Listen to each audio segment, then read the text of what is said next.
And then I'm gonna wait for confirmation, like in the chat, to make sure they can see us, and then we're gonna go from there. So the last. I'm Trisha Takanawa, and you are watching. Hi. Disney Channel. It's me. We sit here. We wait. I think it's 9:45. So. Oh, we're on screen. Are we on? Oh my God, are we on screen? Oh my God, I just corrected. Oh my God. Dummy Winglet. Oh my God, I wasn't ready. Holy shit. Hi, everybody. Oh my God. I hope you're all having a marvelous Stream Queens Con. I didn't see you there. Oh. Welcome to the Balancing a Professional Life and Drag panel. I am your moderator, Inertia. Nurse, if you're nasty. And I hope you are. We have some amazing panelists on this panel tonight. But just let me know in the chat if this lo-fi hip hop beat is too loud compared to our voices. I just need to know for science. But in the meantime, what we're going to do is we're going to introduce each and every one of them going down the line. And they're going to tell us who they are, a little bit about themselves, and we're going to go from there. So let's start with Bella. Go ahead. Hi, everybody. My name is Bella DeBall. I've been doing drag for 4 years. We're just coming up on. Just started Twitch 4 months ago because COVID happened and all the damn bars closed. So we popped over and we found a great community here. So now we're just going to keep doing it forever and ever. And maybe never go back to live drag. So, oh my God. See. Period. Next we have Evidius. Hello, my name is Evidius515. I'm your busty, bearded, beer-loving babe here on Twitch. I've been doing drag for about 5 years, and I've been doing Twitch for a little over a year. I play a hell of a lot of DBG, even though it makes me hate myself sometimes. But we have a lot of fun over on our channel, so please feel free to tune in Tuesdays and Saturdays. Yes. Now we have London Bradshaw. Oh. Hi, my name's London Bradshaw. It's my first day coming live from Wakanda. Hello. I am not problematic, even though most Black Panther cast is. Anyways, I've been doing drag for 4 years. This will be my 5th year doing drag, and I also have a full-time job at 40 hours, plus a secondary job at least part-time. And I do Twitch in the meantime as well. So I do love Twitch. I don't think I'm going to go back. I love Chipotle, and then with good credit. Perfect. And then we have Nicki Minaj. Can everyone also just turn their volume up in if they can, just a little bit, as far as you want to? Okay, yeah, according to the chat, we're a little quiet. Well, I don't know about you, Mirage. We haven't gotten to you yet. The chat, well, I don't know about me, but. All right, Nikki, introduce yourself. Oh well, hi, hello. I am Nicki Minaj. I am a Florida-based drag queen, and I have been performing and doing drag for a little over 7 years now.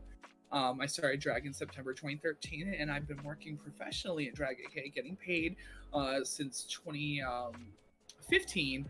And I've been doing Twitch for about a little, like, how long's it been? Like a little over a year. I started Twitch last August, in 2019, and I've been doing Twitch ever since then, and I love it. Period. Okay, so it seems like everyone, literally everyone is quiet. Except me, exactly as I planned. No, I'm kidding.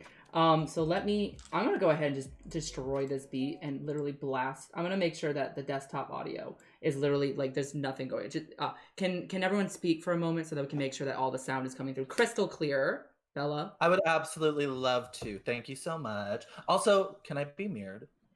Can you be mirrored? What? If not, it's okay. Never mind. Don't worry about it. Can everyone hear Bella? Evidius? Yeah, I turned my gain up a little bit. Is that too much? It sounds better to me, but... Am I still... I moved my microphone closer. Nurse, you can also turn... If you have any dampening on your desktop audio, just turn that off. I have none. No, I have none. Everything is good to go. So I think that solved the problem. I think we should be good to go. London, just say something. Hi, my name's Deer. I don't play what you fear. It's my first day. Period. Into it. All right, we're gonna move forward. Well, everyone, welcome to the Balancing a Professional Life and Drag panel. So the purpose of this panel is to kind of discuss the idea that there are a lot of drag queens, both those on Twitch, those who work IRL, who don't just do drag full time. They actually have full-fledged careers or professional lives outside of drag, and there is a lot of work that goes into balancing a successful drag career, especially one that you just want to grow in, and your professional life. There are sacrifices that have to be made, and we're going to go into all of that. So the first thing I want to ask each and every one of you is 3 very quick preliminary questions to establish a baseline so everyone knows where we are.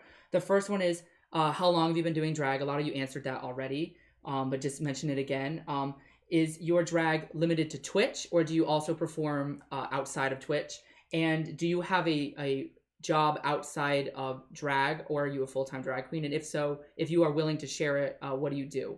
So we'll start with Bella. Okay, perfect. I have been doing drag, like I said, for 4 years. I do all of my drag live, so I'm actually a full-time drag queen. I live in Chicago. I work 5 nights a week at my home club, which is Charlie Chicago. Everybody come party when COVID's over. But before that, many years I was a part-time waiter, just popping around, trying to get to that like full-time drag position. And so I've been sitting there for about a year before COVID hit.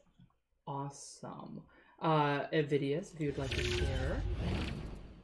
Yes. So before I went to Twitch, I was a bar performer, not part of a cast, more featured for like performances for raising funds. I am a reigning title holder at one of the local bars here in Iowa.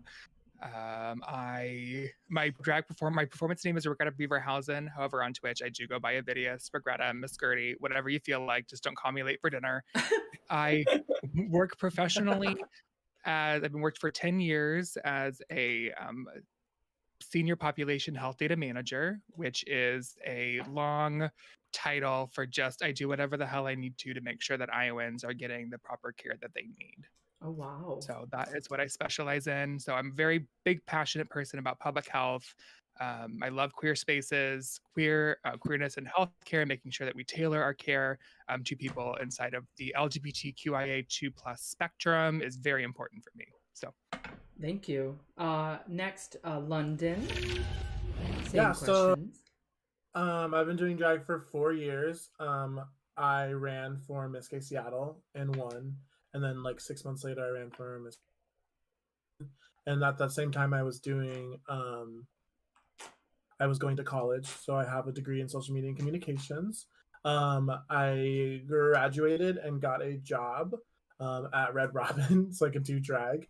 And then I ended up getting a job at Nintendo, which I currently work at. Oh, wow. I'm not working at there right now. Yeah. And so then I do drag, stage drag, and a part-time job as a server, and I work full-time at Nintendo.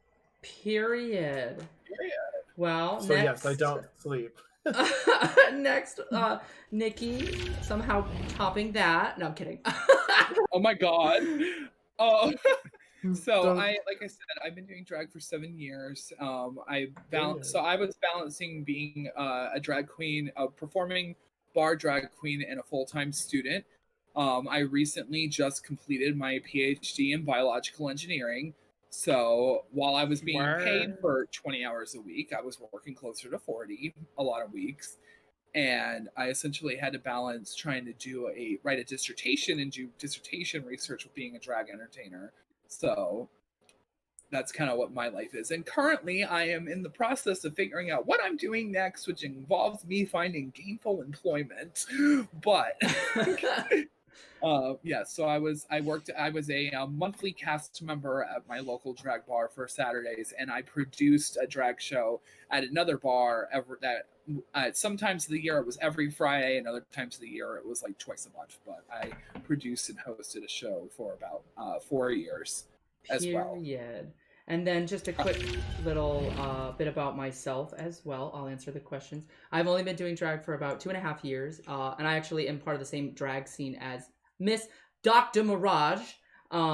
And outside of drag, I was a full-time master's student, and I still am, my last exam for that is tomorrow. So I have very similar perspective to Dr. Mirage in terms of balancing school and full-time drag career, and I did work in a lab for a brief moment during my master's.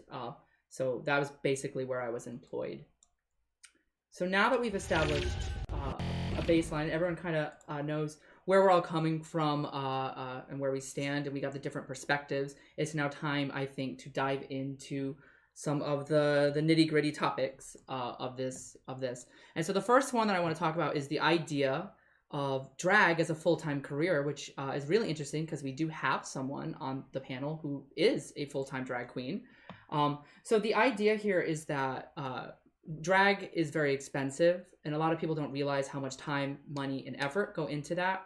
And a lot of people pull from outside jobs to fund that, to grow in drag. And so there's a lot of stigmas involved with that have to come from popular culture, that people think that drag queens are like instantly going to make it. You're a full-time drag queen the second you want to be a drag queen, and that is just not how it is.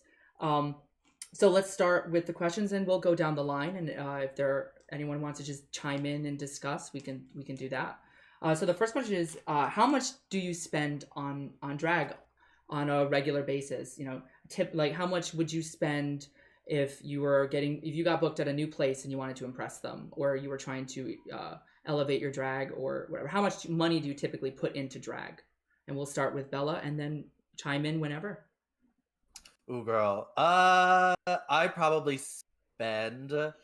I try not to go overspending between like $600 to $1,000 a month, but I come from a very highly competitive drag scene where if you're not constantly elevating your looks, upping your style, always showing up with new hair, you are going to lose your shows. That's just kind of how Chicago is and always has been, because it is such a heavily saturated scene. So I do spend I try really hard to average like no more than $700 or $800, but sometimes I've gone a little over and done $1,000. Anyone else would like to chime in? I think the topic you brought up, Bella, is very important. Is that it depends on your scene. Is that if you're working in a competitive bar location where you have a very vivacious nightlife, that bars are open 7 days a week. Here in Iowa, especially where I am, I'm in a metropolis area, but it's not as competitive as like Chicago. I mean, a lot of our girls are, and they'll go over to Chicago to perform and get booked. For some of those bigger, we're a Friday and Saturday kind of scene. So I think it really depends. But yeah, the pressure to turn up and turn out is very present. It's like if you show up with the same stuff, the same numbers, the same looks, you're going to lose your bookings. You just will. Because people want new and engaging and all that stuff. Right. So, and I would say I'm sorry. No, you go, Nikki. Yeah. I was gonna say, and yeah, that's definitely true, because like the scene that Inertia and I are from, while yes, it can be competitive, it is not near as competitive as say like a scene like Chicago, not even close, Orlando would be, or Tampa in the case of Florida.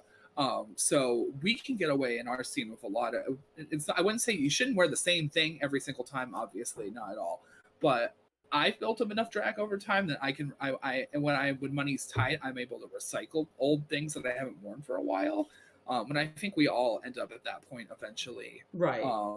Like in 2019, I was making less money because I had lost my assistantship and I was paying with loans. So I said, we're not investing as much in drag this year as we have in previous years. So I managed to get away with only spending like $1,500 for the whole year last year, but I also depends on how often you're working too. Like Bella, for instance, you work like 5 nights a week. I was working maybe 5 nights a month. So right. London, do you have anything you would like to add to that? I mean, yeah, it's just like Bella. I live in Seattle, so the drag scene here is it's very alternative, but very like you have to keep moving forward with your drag, or what? Otherwise, like everybody said, you're gonna lose your gigs. Right. And like we only have so many bars, even though people think Seattle is so big, we only have so many performance spaces to perform at with like an oversaturated drag population.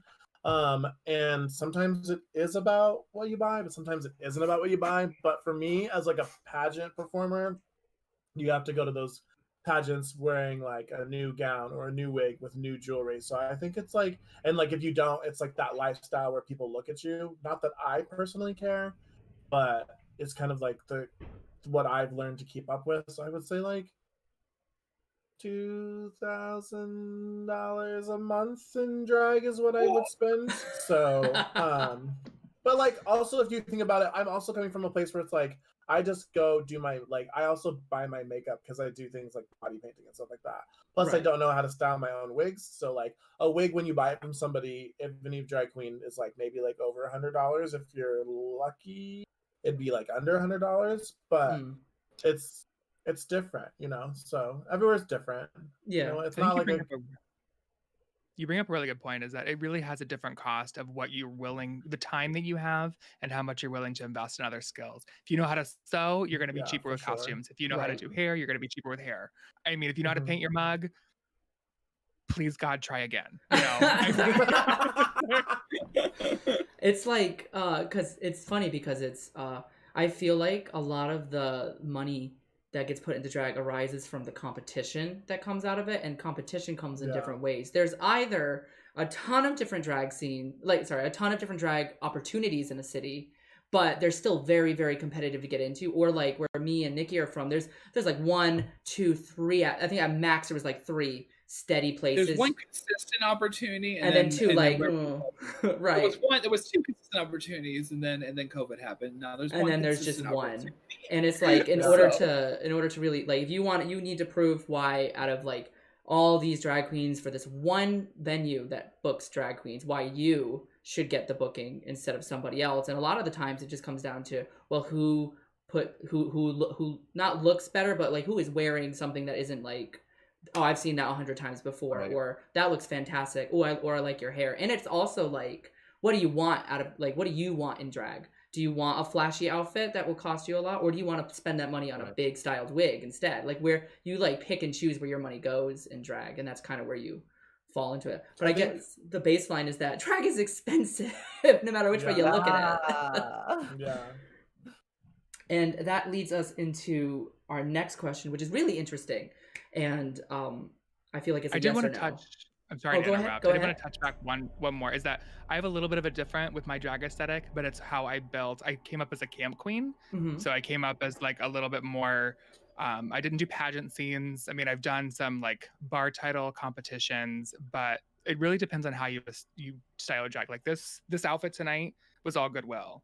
I mean, that I've had for like a year and a half. I just took this shirt, this jacket, this hair. I got these jewels out of a garage sale, like 2 or 3 years ago. So, I mean, don't let the price that you can easily spend and well-deserved on drag, like stop you, because like my first drag show that I had 5 years ago, it was all Goodwill. I spent $30 on it, and you just get a $15 piece here, a $40 piece here, and you can really mix and match. Like Nikki was saying. You like a lot of the times it's like how you wear drag. Exactly. Yes. And I think it's important to make sure that we note that money is not a requirement for good drag. Yes. It's don't assume it's cheap. That's the thing. Can it help to make your vision come to life? Sure. But it in no way is a requirement to do drag, and it is in no way a requirement to do good drag. Right. Yeah. And the whole idea of good drag in itself is it's honestly not a real thing, because drag comes in all shapes and forms. I think the idea here is just that anyone who's very serious about drag will always find themselves in a position where you end up thinking about how much money you spent on this art, and you're like, wait a minute, hold on, I've spent a lot of money on this. But an interesting point that it leads into is that, and I was going to ask, have you ever, or do you make a profit from drag? I know it's different if that's your full-time career, so you kind of have to, but and if you do or don't or did or you did or you don't, when do you think that would start happening, or like how long into your drag career? Because we've got a lot of you have been doing drag for quite a long time, so how long did you start seeing kind of a return on what you put in versus what you get out? Well, thank you for having me at this panel, Nurse. I'm actually gonna go. It was wonderful having you, London. Thank you so much. Bye, girl. Yeah, thank you all. Have a good one. Oh my God. She just wanted to use her stream-ending screen. She just wanted to change those scenes. She just wanted to show that she's technologically savvy. Listen, don't tempt me. I have a Nothing. button that if I press it, we'll go into a Rickroll right now. Don't tempt me. Oh my god. But for real, have you started seeing a profit? Is it like realistic to expect one? And if you have, how long did it take? It took me, honestly, I'm in my 4th year. I just this past year working full time started to see a profit in it. And I did kind of come up the same way as Avidius, where I was more like kind of like a campy like performer. I did a lot of thrifting. My makeup used to be way more wild than it is now currently. But as I went along my drag career, I kind of honed myself, and I realized that this is like more the direction that we're going. But it took literally 4 years in order to finally see a profit and support myself off of it. Right. Yeah, I would say if you're going to start drag, start it as a hobby, unless you have a very strategic business plan. And if you do, I would like it. I would like you to send me a copy of it very soon, please. Yeah. It is not a get rich quick scheme. This ain't a pyramid scheme. Like, do it because you enjoy it, and do it economically. I mean, you can so easily, especially with the popularity that's happened in mainstream culture.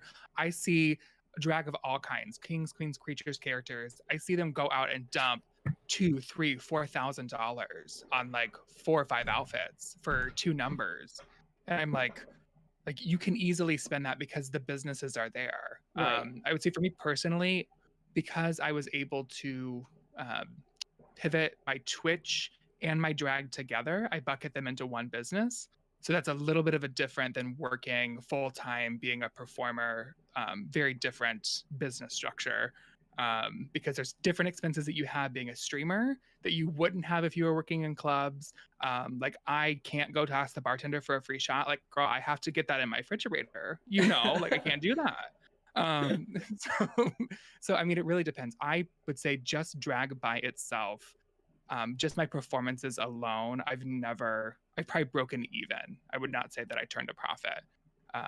But again, I do specialize more in like charity streams, but I'm able to do that because my full-time career helps fund what I do and what I love. If I make a profit on drag, I reinvest that with new hair, new outfits, whatever.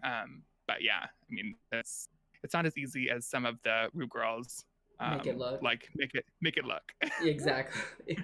Yeah.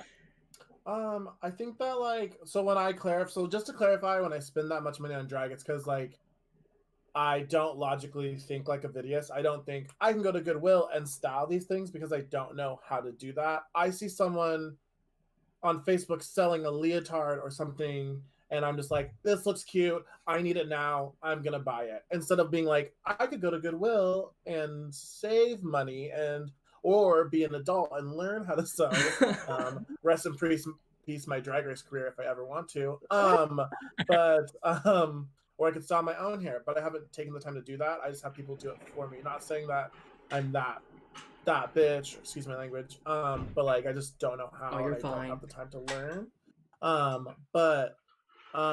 I would say I have been luckier to have gigs like announcing Pride parades here in Seattle, and those bigger paying gigs where I could get a mass amount of drag money, but then I'll probably break even because you turn around and you have to buy wigs, or I'm a dancing queen, so I literally break my heels probably once a month, so I have to buy new dancing heels and things like that. So that's where my money goes. I agree with Avidius. I think you break even unless you play it smart, and yeah. But it just leads to also like earning your.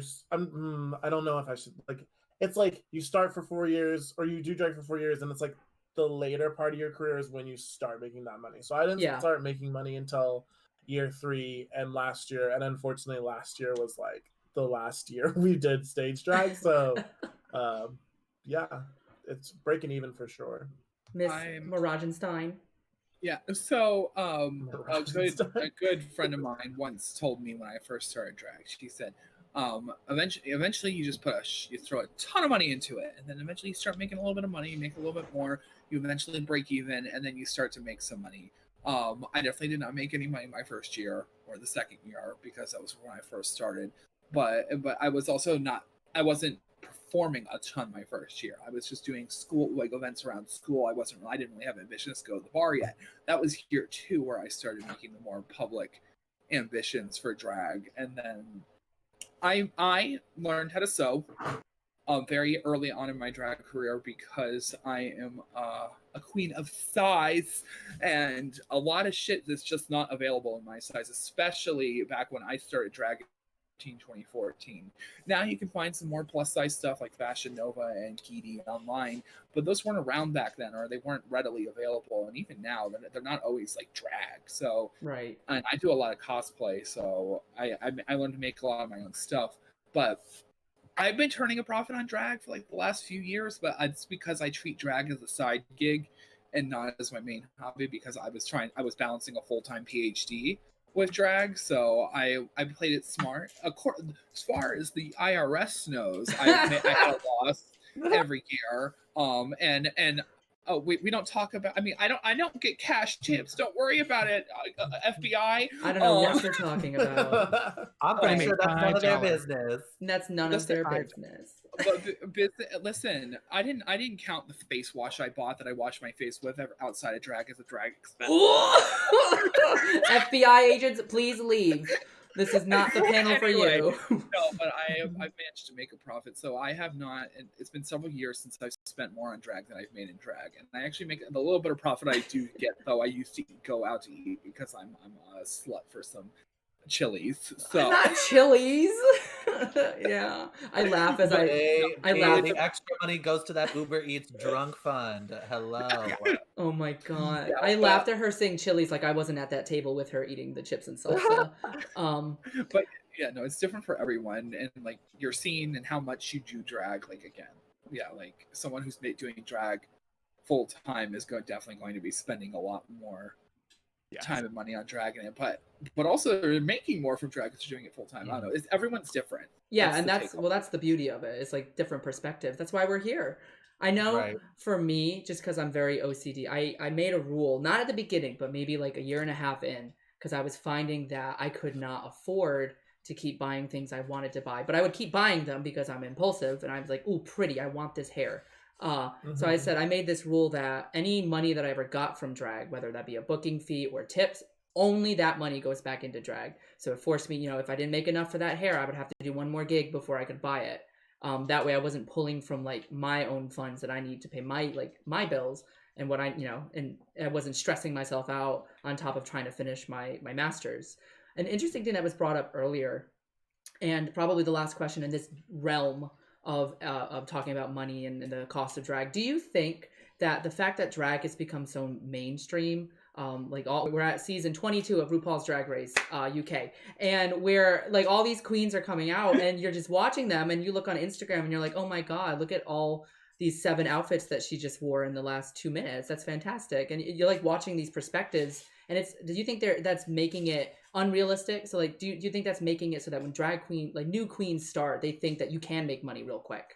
Like drag is very lucrative, or do you think there's like a misconception that popular culture has made it seem like drag queens can just make a lot of money and if you work real hard, like There's to an extent, because I do think that obviously with Drag Race, everybody thinks that the first time they ever try drag, that's what they're going to look like. Like Right. they're gonna have that repertoire. They're gonna be like able to go to a fashion house and pull from their closets. Like that's what they think that is going to happen. And part of that is Drag Race, but I also look at like role models on Drag Race. Like I think one of the most influential queens to ever come out of the show is the Vixen, who right. is an incredible queen from Chicago.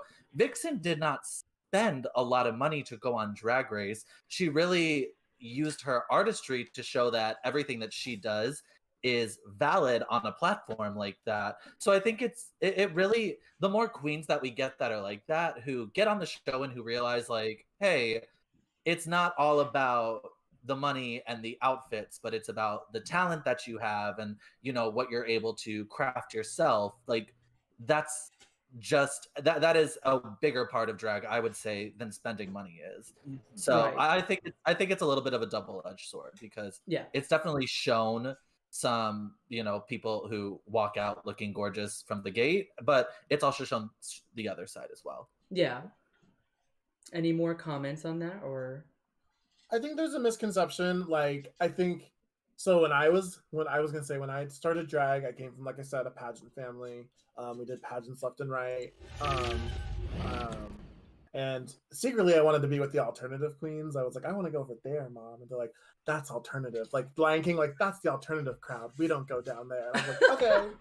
And then like me being like Simba, like I snuck down there, and everybody was like, well, London Bradshaw's here. She's a pageant queen. So I started like throwing my wigs off and like ripping my clothes off and stuff. I was like, I want to be one of you. And so like I learned eventually that like you don't need to spend money. And like the misconception of like Drag Race is kind of frustrating a little bit, because it's like given this like stigmatism that you will make money right away immediately when you start drag. And so all of these people who start drag are like either freaking out because they have to have all this money to do drag, or they are being rude and disrespectful because they're not getting paid immediately or right away when like people start drag. And you're just like, hey, we all had to work hard to get where we are. So that's a misconception I don't think I have ever understood with new drag queens. They're always shocked that they're like, wait, I have to work for free for a little bit? I'm like, yeah, we all did. Everybody literally thinks that they're going to be Valentina, and they don't realize that we are all Mrs. Kasha Davis at heart. I love that. Wow. I don't throw stones in a glass house. I don't throw stones. Hi, that was good. Cut my check. Period. That's it. Bye, everybody. That's all you needed to hear. Oh my goodness.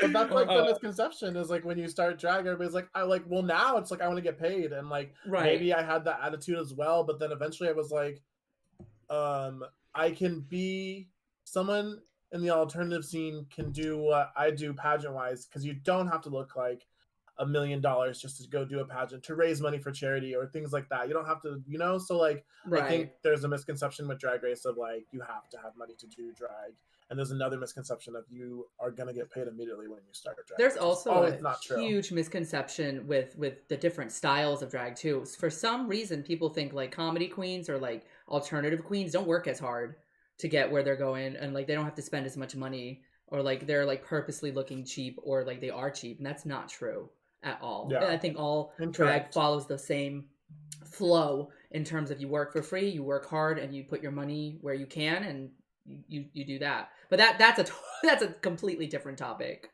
for a different panel.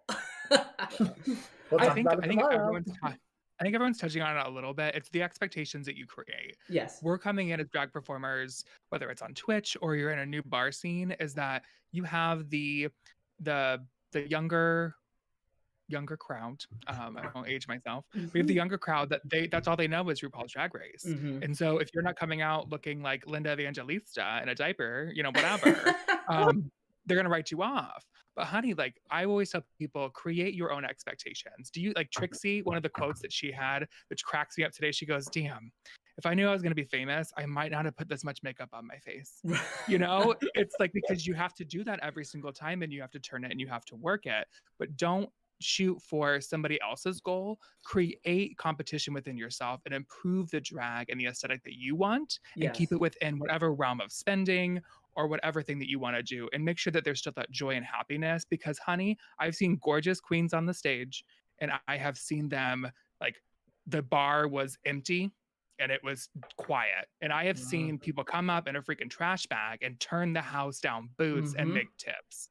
I'm like, that's the difference, is like, make sure that you're bringing yourself into every performance and what you're doing, and create that expectation rather than chase after somebody else's dream. They have theirs, get your own. So honestly, that's the beauty of drag, in my opinion, that art can shine. I feel like at the end of the day, art really does shine through. Like if you're passionate about what you're doing, it really will come through. Like all good things come to those who like love what they do and work hard at it. I think that's like the moral. But so moving kind of away from that topic. So we've established that baseline. Drag is expensive. There's expectations all over the place. If you want to make a profit, well, you're in the wrong industry. And no, I'm kidding. But if you do, you have to do it very smartly. You have to work very hard.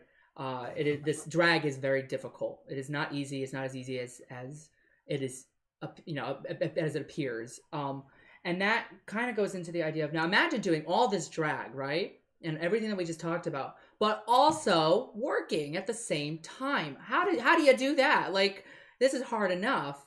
And then if you don't, and drag is your full-time career, imagine doing it like something so difficult that many days a week. Like, that's difficult too. So now we're really getting into the idea of like balancing this professional life and drag. And this leads into the first question in this. The glasses are on. It's time.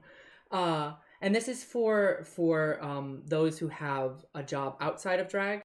Have you ever had to work the same day as a gig? So I mean, like, you get out of work and then you had to perform. And if so, what is that like? What is the stress like? How does that look? What does that look like on a day like that, a night like that? I mean, Go ahead, Nikki. Sorry. Go ahead, Oh, Nikki. it's fine. I mean, I've had times where it's like I used to produce that show that was on Friday nights, and I'd be sometimes leaving.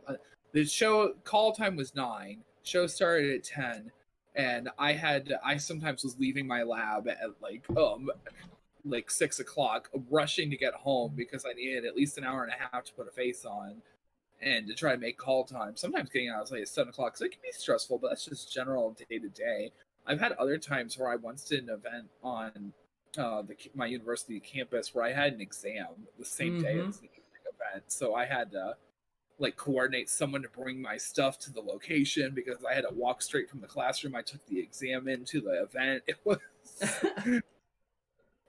that was during undergrad, so but yeah, I know everyone's got different experiences, but that's just some of mine. So the idea of that question was to kind of establish the idea that it's hard. That there are a lot of time conflicts. Does anyone want to comment on the stress or time or the stress associated with time conflicts that have arisen from drag? Like, what have you had to sacrifice in your day-to-day life, your professional career or drag, in order to make sure that you could keep doing the things that you are doing on both sides? You don't want to lose your job and you don't want to lose your gigs. So how do you do it? And what have you had to do? Money we lose. Yes. No matter what. I'm just being honest with you. I will say, again, please don't stalk me, but I live in Seattle. I work in Redmond, which is, so before I moved to Seattle, because there's a bunch of cities outside of Seattle, I would work in one city, drive 30 minutes and through traffic to a different city to go get my drag, try to put it on there, and then drive to actual Seattle, Capitol Hill, where all the gay bars and all the bars are. God. Another 30 minutes through traffic, and have to rush and put my lashes and my tights and my pads and stuff on. That doesn't happen very much now because there's nobody on the roads and our bars are unfortunately not open. Right. But that's like a sacrifice you have to make. So my makeup isn't always the best that I want it to be, which is a sacrifice I have to make, which could affect how, because I have to rush from one job. And I'm a server. At the time I was a server, so you have to wait on tables to hurry the hell up and cash out. You have to do your side work and leave. And so then you'd have to drive through. So I guess my biggest worry at the time was not having the best makeup and thinking that I have to compete, which is a sacrifice I had to make just so I could get to the gig in time. Right. So that's one of the sacrifices. And that it wasn't just a one-time thing. You had to do that multiple times, correct? Like this Almost a year and a half. Holy crap. Yeah, Anyone no one else? tells you. Never tells you. Like, I mean, I'm a bigger girl. No one tells you how much shit you got to lift and how much cardio is involved when you have a gig. And you are not a showcast girl. I was like, honey. I was like, I have to carry these 4 wig heads in the middle of downtown. I'm like, don't mind me with my half painted face, my backwards baseball cap, like my Yep. drag. It's always the baseball like- cap too. Right. It's like, I mean, we look the same going into a gig as we go after, just Mhm. like how many cheeseburgers in our mouth. But it's just like, oh my gosh, like that aspect of it. I've had to make, I mean, I mentioned earlier, I work in public health care during a pandemic. It's crazy. I've always had to work 40 to 60 hours a week at times, just depending on the needs or contracts or what's going on. So Twitch gave me the opportunity that I could not have to travel to, I mean, I live in a suburb, and so traveling downtown, I feel that with London. So all of that jazz. I had to make sacrifice, and the sacrifice that I was is that I couldn't perform as often as I wanted to. Right. That's why Twitch is like, I can do this. I can paint for an hour and a half or 2 hours, and then I can put on my outfit, and I don't have to drive anywhere. And I can whip my wig off, and I can let out my cinnamon rolls, and I can go eat some pizza rolls, you know? And like, it feels good. It feels real good. Miss Mirage, anything to say? Anything to Oh, share? to piggyback off of that, I definitely, I could, if I wanted to, I could have been booked a lot more than I was, and I could have put a lot more time to getting booked more than I was. But I had to make the conscious decision that I was only going to perform, be it 2 to like 5 times a month so I could focus on school. Right. And I could probably be way further along in my drag career right now if I hadn't done that. But that was kind of like my choice to balance that. And on the other hand, sometimes I would focus a lot of time and energy on drag, and then I would fall behind on school stuff and research. Mhm. If I wasn't doing drag, I probably would have finished my PhD at least a semester or 2 sooner than I did, because there was plenty of times that would come up like before a big convention or something where I would neglect my research for 2-3 days because I was just too busy making a costume or something. Right. But then there's other times where coming up on like when I was defending, or when I was, or not defending, when I was coming up on my qualifying exams, where I canceled all my gigs for 2 months because I had to write a research proposal, and it took a lot. So Oh, I remember. yeah, it's just, that's part of the balance of it. If you're sometimes balancing a drag and professional life, and then some people don't value sleep, so they do it all. That is me. I don't sleep. I don't.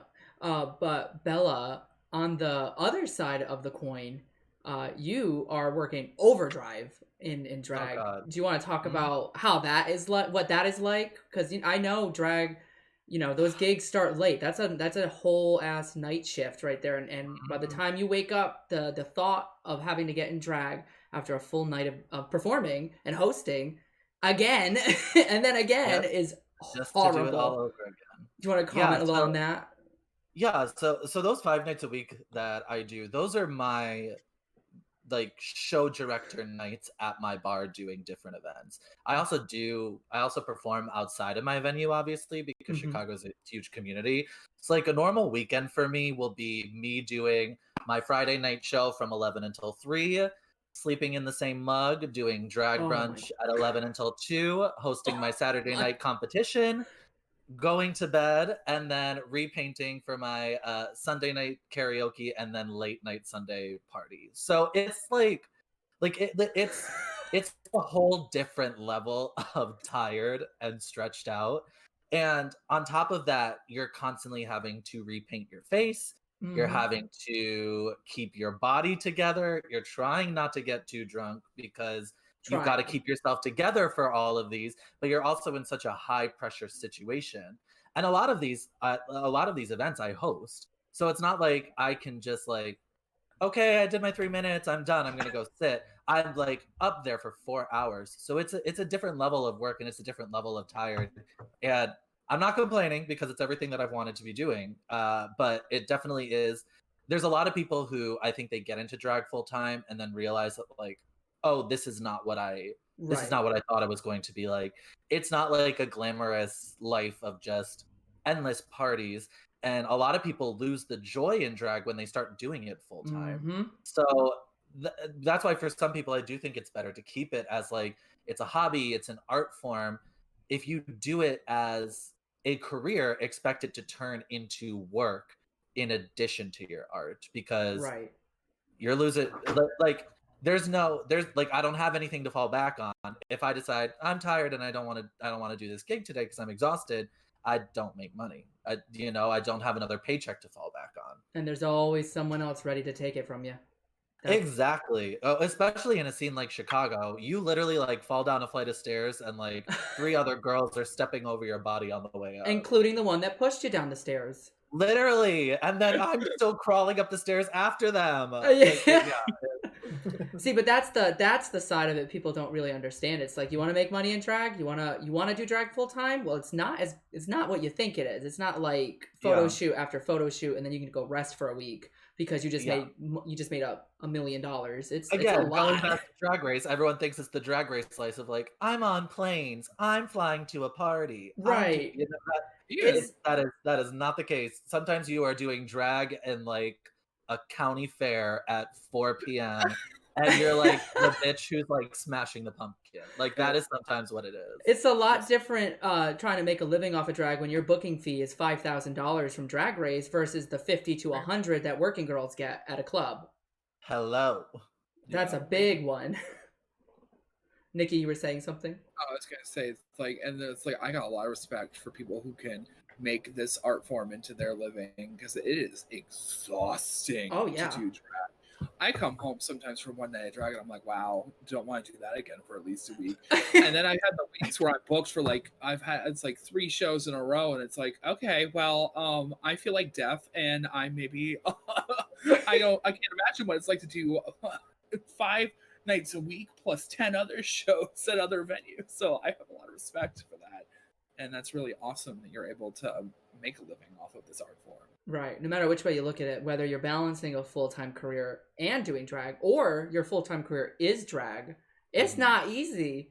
And it's just don't think it is. Nothing in life that you want to do to like grow in is easy. And I think drag is not as, trust me, your skin hates you after like day 3 if you're doing it multiple days in a row, and your body, because if you pad and corset and all that, you're literally compressing your body and like making it do things it doesn't really want to do multiple days a week. I think actually, fun fact is I took off work this week just so I could do Stream Queens Con, and I think I'm in drag from today until Sunday. Oh, sorry, yesterday until Sunday, because yesterday's my normal streaming day. Sunday's my normal streaming day, and then we Can we get prayers in the chat for London Bradshaw? May she rest in one piece. What's your address, honey? I'm gonna send some tubs of Vaseline. You're gonna need it. tubs of Vaseline. Girl, I already bought them. Get a nice Like, Epsom wow. salt bath going on Sunday evening, and hope and pray. Yeah. Oh my goodness. Oh, Speaking of London being in drag tomorrow, catch the Switch Up featuring also Vienna and Inertia. well, yeah, because there a quick promo there is that is the other side of it. I mean, we're touching into a lot of topics, but it's like and that's a big deal. It's like, imagine working full time in drag and then COVID, and now you're not. Boom. What do? You move to Twitch. What's You that cry. like? That's a preview for tomorrow. What's that like? Not good for my mental stability, love. And then Exactly. tomorrow. But that does bring to an interesting point. We are on Twitch right now, right? And all of us are drag content creators on Twitch. So for a lot of us, assuming, so I know for me, my home bar is open, and I do still work and perform live, and I'm still in school, and now I'm doing Twitch. So that's like an additional job, because Twitch isn't can also be a hobby, but it's a job. It is a job, and I want to just kind of ask y'all how you, Bella as well, like how you all feel like the not necessarily the transition, but like how has adding Twitch because it is a career, it is a job, it is a lot. How has that added to your stress or not stress? Has it relieved a lot? Has it like filled the void? Like, how do you feel about that on top of working your outside job as well? Because there's just a lot that goes into this. Anybody? Well, I started Twitch. So the Chicago bars shut down back in March, and they stayed closed pretty much all throughout until like August, I think, and then we reopened for 3 weeks and closed back down. So I actually started doing Twitch on my downtime because I was looking for something to do and a way to keep doing drag that didn't involve going to a bar. For those 3 weeks, when the bars reopened and I somehow was supposed to do Twitch and all my live gigs, I disappeared from Twitch for about 2 weeks until I could figure my shit out. So it's really it's very difficult to balance, and I couldn't even imagine balancing another like a full-time job on top of that too, it's just it I'm still working on it because a lot of the drag gigs are around the times that I would stream. A Right. lot of people stream at night, which can be done after a job. Sometimes it's exhausting, but if it's happening the same time as your gig, then that's Yeah, what not do you a do? thing. Nah, my brain does not compute. It's just not a Literally, thing. did you just see my brain say nope, nope, not Like, today? nope. Too many processes all at once. And I was doing Twitch before COVID. So I was a student, I was streaming on Twitch, and I was still performing a few times a month at my local venues. And that was a lot. When I first started doing Twitch, when I did it in 2019, I was streaming Tuesdays and Thursdays, and most of the time I was just doing boy makeup looks, like little oh, I'm gonna put a little pink in my eye and wear a lip and a little bit of light contour because I wanted to get into doing just makeup. Like I've been doing drag makeup for forever, and me doing that actually helped, I think, improve some of my makeup skills in general because I was able to make makeup look decent on little tiny, deep set hooded eyes. Then I can make drag look even better. But I was doing that. That got to be too much because I said, Nikki, you gotta graduate. You gotta get out of here. And so I dropped down to streaming once a week, and that was when I dropped to doing Wednesday nights, which is my main night, still to this day. And so I was like doing drag on the week. Occasionally I would stream on the weekends if I happened to be in drag and wanted to stream, or I got in drag for an extra gig. I decided to stream on the weekends. But when the bar shut down, I lost all my weekend drag gigs. I picked up Inertia and I started Two Girls One Webcam, which was a digital drag show we did on my channel when I had 200 followers. And That's what the living room is behind both of us. That's what this living room is behind us, and that was our my only source of doing drag. And I'll touch on this more tomorrow during London's panel, but I still was trying to balance finishing my PhD during that, and it was a lot. I started doing drag more after COVID than I did before because we were doing a weekly show, and I was like, oh no. So I don't know if I went off the rails. I kind of London, but how is it for you doing Twitch but also working your job or job? Yeah, well, I was lucky. This isn't lucky. We're in the down season. Really, we're in the down season for Nintendo because we're not. I test video games. I cannot tell you what video games I test, but we're in the down season for testing because it's the holidays and video games should be out before the holidays so people can buy them. Obviously, so I'm not really working right this moment at Nintendo, but I do serve, and serving in a pandemic is a nightmare. I imagine. So I've worked. I think working hard is a thing that I would love to tell people because now I get what I want at my job as a restaurant server. So I can work Monday and Wednesday and Friday, and then I can stream the day.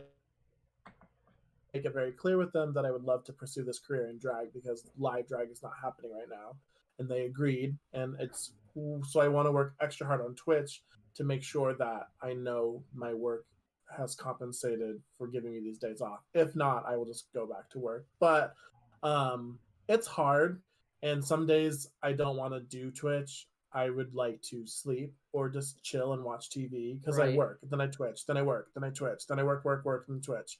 And most of it is in drag. So I just don't want to think about getting in drag, but I've made a commitment to myself to do that. Yeah. So it's very hard sometimes. I will not say it's easty, but I mean, once you put in the work, it pays off. Yes. Eventually. So keep doing what you're doing if anybody does drag on Twitch. I will say for the sense of my own mental stability on Twitch, I'm happy that I established myself as both streaming in and out of drag, because some weeks I just cannot bring myself to put makeup on my face, and I'm fine. But sometimes you just gotta take a week off and either do something light or just stream out of drag. But building that audience, I'm happy for that. I built an audience that is still excited to see me even when I'm not Nicki Minaj. Yeah, right. That's which important. Is what you have to you have to remind yourself. I have to remind myself that whether I'm in drag or out of drag, people are still gonna appreciate that I'm there. And there are people I look at Avidius and I'm like, well, Avidius still has her community loving her if she's not in drag. So maybe I should just not do drag and give myself a break. Or I look at other people and I'm like, well, they're not in drag, so don't be so hard on myself about always having to be in drag, and just fucking enjoy it. Excuse me, I'm so sorry. It just slips out. I'm so sorry. I'm sorry. You're good. And just like enjoy it. So yeah, you just I have to just remind tell yourself to like. I just tell Chad that it's a new beard color and a new hair color, and they're Exactly. Yeah, I'm like, I mean, guys, we're brunette today. Are you you into gotta it? take care Are of you into it? yourself. I mean, Yeah. there is no content without the content creator, and if the content creator runs out of steam, there's nothing. You gotta, you can't Yeah. push yourself. Avidius, would you like to add anything to the working a job and doing Twitch? Because you work very hard. Yeah. So Yeah. Yeah, thank you. I'll send you a 20 later. You can send that message to my boss. Period. So no, I absolutely I started doing Twitch with drag because I wasn't able to work a bar scene. I could not. I work in one town, I live in another town, I would perform in another town. And it is just sometimes being in a little bit more of a expanded metro, you can't do those things. And I saw an opportunity for me to be able to, even if I have to work until 5 or 6 at night or 7 in the morning, I can have a lot more control over like gluing an eyebrow on a late meeting, or doing those things. COVID expanded for me some availability because I'm working from home right now. I know that a lot of people are not as fortunate in that position. However, Twitch before COVID, I was able to come home. I didn't have to come home and then grab all my drag or pack it up beforehand and then haul it on and work until 2:00 in the morning. When I had a 7:00 meeting with the governor's office in the morning, like I just couldn't feasibly do that. You show up one time with eyeliner and they're like, Oh, are yeah. you, are you, you know, are you, you know, are you? And Oh, I'm like, I I'm here to know. negotiate.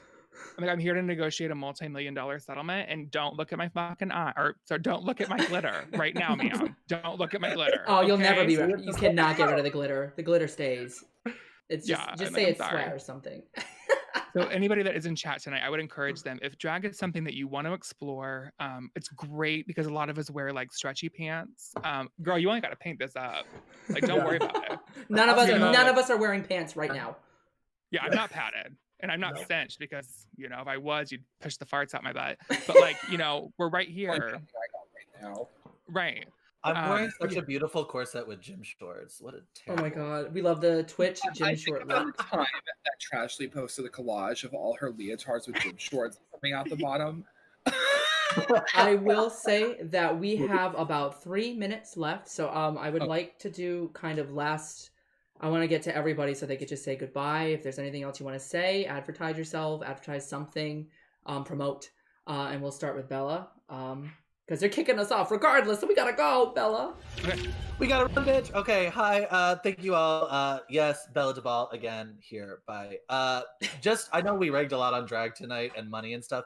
Just remember, drag is incredible. It's a great art form, and as long as you are having fun, then that is all drag is meant to do for you personally. So definitely latch onto that and ride it into the sunset, kid. Period. Avidius, any closing remarks? Yes, I would say, I know that some of us that have been in the game for a little while, we can sometimes be a little too honest and maybe a little discouraging. However, we want to keep it real with you. We want you to know, just like on our channels, like come and follow us. You'll be able to have more conversations. You can catch me Tuesdays and Saturdays at Avidius 515. It's not just my area code, but also my IQ. So please feel free to follow that tag. Oh, thank you. London, anything you'd like to say? Yeah, so I will say this till the day I die, and this doesn't relate to this panel. Please support Black content creators here on this platform. I will say it every single time I have a space to say it in this Dream Queen Con. But please catch Nourish, myself, and Sutton Fister, and Minx, and Nicki Mirage tomorrow with a panel of me talking about the life of going from stage drag to digital drag, which we'll talk more about this. And agree with Bella. Drag is awesome. It's amazing. If you want to do it, just go for it. Don't overthink it. But also, if you have questions, come talk to us about it because we have answers for you. And Nicki Mirage. Hi. Yeah, so I'm Nikki Mirage. You can follow me on twitch.tv/Queen Nikki Mirage. I stream every every Wednesday in drag, and unless I'm not feeling it, because I need to take a week to not be in drag. But like I said, yeah, as they said, you could don't be discouraged by any of this. Drag is still meant to be fun. Drag is fun, it's an art form. Keep it as a hobby when you start. And if you have aspirations to make it your full-time career, it's going to be a lot of hard work to get there. But if you work hard enough and produce good work, you'll get there eventually. But just remember, keep it fun and don't overstress yourself. And with that closing statement, that has been the Balancing a Professional Life and Drag panel. And I think it's exactly the time to end. So thank you all so much for watching. Thank you everyone for participating. I loved having each and every one of you. I think we talked about really good stuff, and we will soon be yeeted off the program. Sorry. Our show's been canceled, but I don't know when yet. So we're just going to sit here and look gorgeous until I'm told that we're no longer on the air.